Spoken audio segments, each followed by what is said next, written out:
Hey friends, welcome back. I am Jackie. This is The Advent of Divine Justice by Shoghi Effendi. My last video, we ended at the end of paragraph 36, which I am going to recap because it is so amazingly important. So, Shoghi Effendi says, of these spiritual prerequisites of success, of all these efforts, the members of the American Baha'i community will do well to ponder upon the extent to which these basic requirements are met and the manner in which the American believers fulfill them in their individual lives, administrative activities, and social relationships. Individual lives, administrative activities, social relationships must depend the measure of the manifold blessings which the all-bountiful possessor can vouchsafe to them all. These requirements are none other than a high sense of moral rectitude in social and administrative activities, absolute chastity in their individual lives, and complete freedom from prejudice in their dealings with people of a different race, class, creed, or color. I'm going to turn my AC off.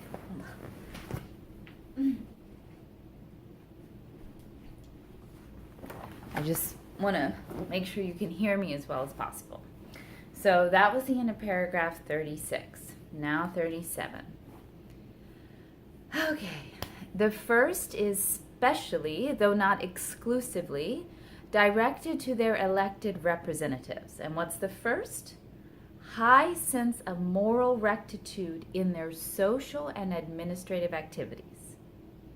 The first is specially, though not exclusively, directed to their elected representatives, whether local, regional, or national, who in their capacity as the custodians and members of the nascent institutions of the faith of Baha'u'llah are shouldering the chief responsibility in laying an unassailable foundation for that universal house of justice which, as its title implies, is to be the exponent and guardian of that divine justice which can alone ensure the security of and establish the reign of law and order in a strangely disordered world.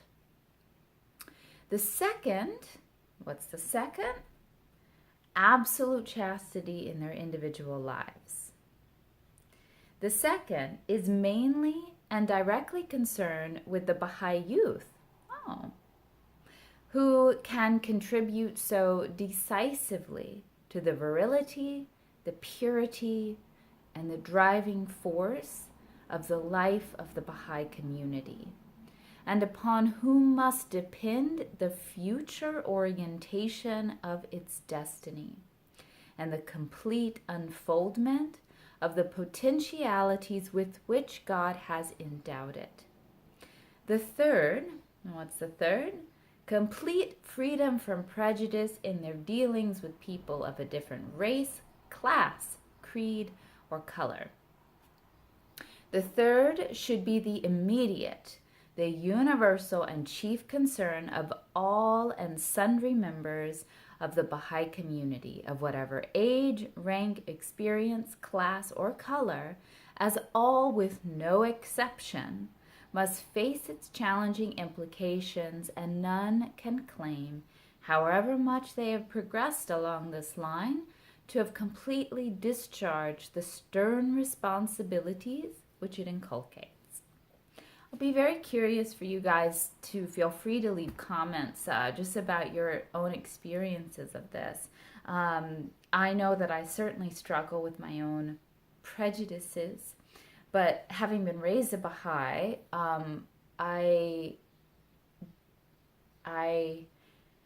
I feel like they're like uniquely personal and petty. It isn't that I would knowingly be prejudiced against someone for race, class, creed, or color. It's more that I struggle with prejudice of people who enjoy a kind of music that I can't stand. And I think, oh, I could never be friends with a person who listens to that kind of music.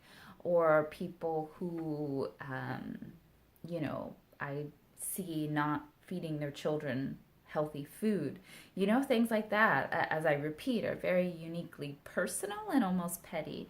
And yet, I believe that Shoghi Effendi's writings are clearly relevant to everyone, including moi, but also relevant in this day as well as they were relevant in 1938 or 39.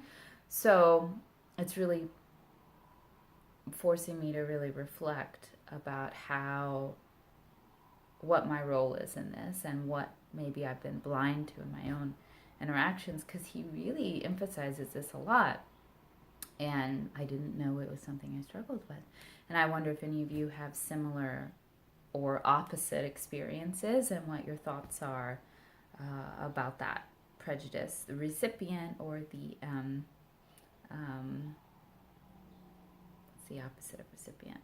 It's not giver, because it's not something you give. You know what I'm saying? If you've ever been prejudiced or been prejudiced towards. Moving on, paragraph 38.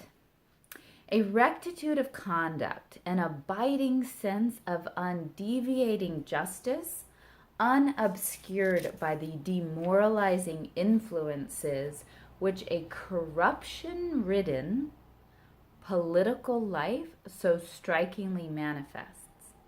A chaste, pure, and holy life, unsullied and unclouded by the indecencies, the vices, the false standards which an inherently deficient moral code tolerates, perpetuates, and fosters.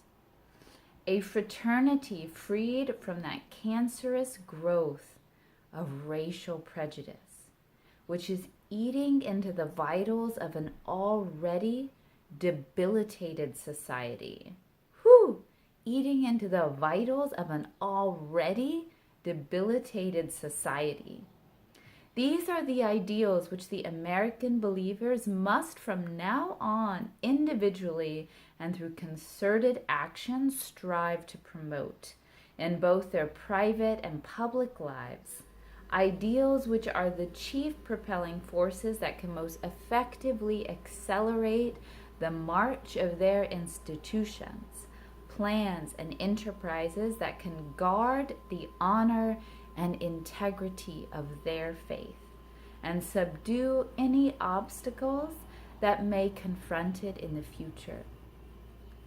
This rectitude of conduct, with its implications of justice, equity, truthfulness, honesty, fair-mindedness, reliability, and trustworthiness. Interesting, he says truthful, honest, trustworthy.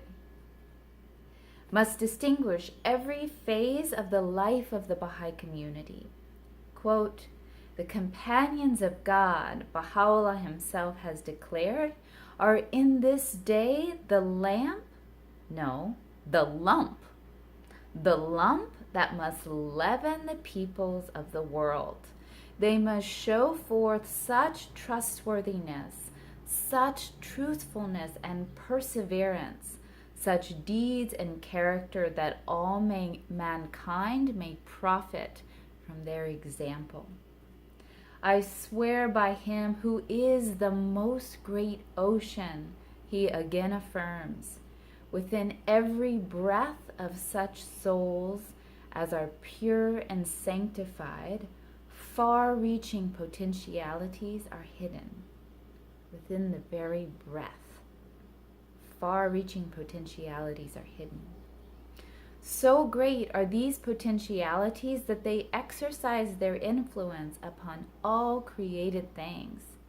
He is the true servant of God, he in another passage hath written, who in this day, were he to pass through cities of silver and gold, would not deign to look upon them, and whose heart would remain pure and undefiled from whatever things can be seen in this world, be they its goods or treasures.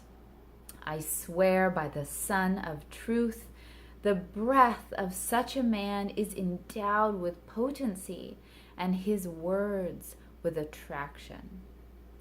By him who shineth above the dayspring of sanctity, he still more emphatically has revealed, if the whole earth were to be converted into silver and gold, no man who can be said to have truly ascended into the heaven of faith and certitude would deign to regard it, much less to seize and keep it.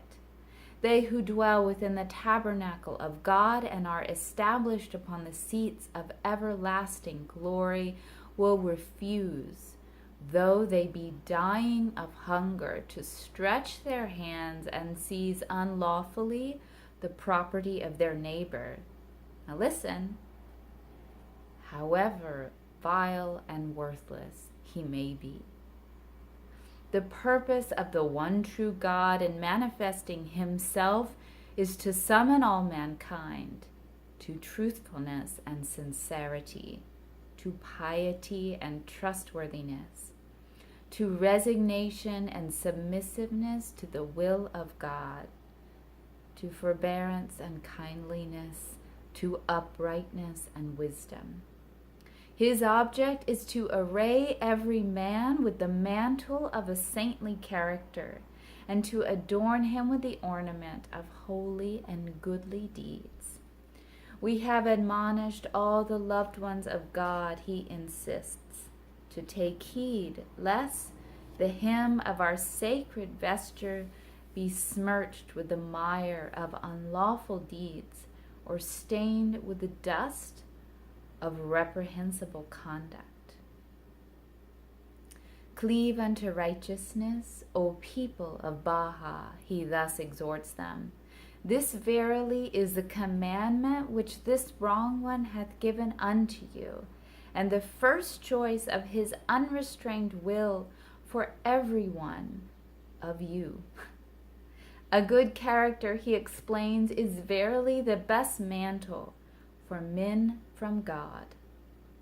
With it he adorneth the temples of his loved ones. By my life, the light of a good character surpasseth the light of the sun and the radiance thereof. So this is the middle of a very long paragraph, number 39, and I'm going to stop there for this video. Please remember to subscribe, to like, hit the bell if you want notifications when I upload a new video. Feel free to comment, share on social media with your friends. This is very powerful stuff. Have a great day, making the world a better place.